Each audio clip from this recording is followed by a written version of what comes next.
As flu cases surge across China, experts are sounding the alarm, urging the public to take immediate action to protect themselves and others. But here's where it gets controversial. While vaccination is widely recommended, some question its effectiveness against the dominant H3N2 strain.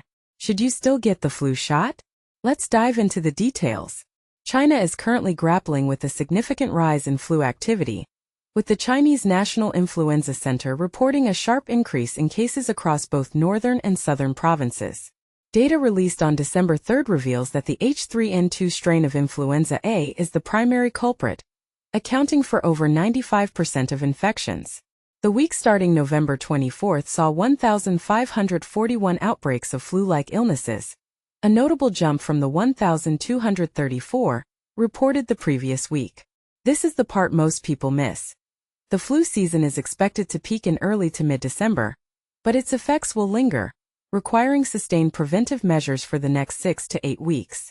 Ms. Wang Dayan, director of the Chinese National Influenza Center, emphasized on China Central Television that 17 provincial-level regions are experiencing high flu activity, while others face moderate levels. She stressed that while vaccination remains the most cost-effective way to reduce flu risks, it's not a guaranteed shield. Some individuals may still contract the flu after vaccination, but the symptoms are typically milder, she explained. This is because the vaccine helps reduce infection severity, lowers the risk of complications, and minimizes the chances of severe illness.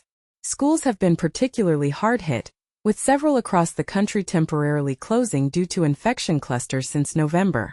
Dr. Peng Zhibin, a researcher at the Chinese Center for Disease Control and Prevention, highlighted the need for stricter health monitoring, environmental cleaning, and improved ventilation in schools, nurseries, and elderly care homes. She also urged students and staff to stay home when ill to prevent further spread. In Beijing, there's a glimmer of hope.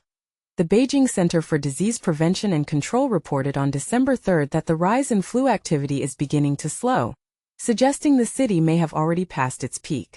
The local flu season started in mid-November, 4 weeks earlier than the previous year, with the H3N2 strain dominating 99.8% of cases. Interestingly, while the current flu positivity rate is higher than last winter's peak, it remains lower than November 2023's high. Fever clinic visits are also below the levels seen in the past 2 flu seasons. Here's the bold question. With the H3N2 strain so prevalent, is the current flu vaccine truly effective enough to justify widespread vaccination? Ms. Wang argues that even partial protection is better than none, especially for vulnerable populations. But what do you think? Is the flu shot worth it this season? Or are other preventive measures more reliable?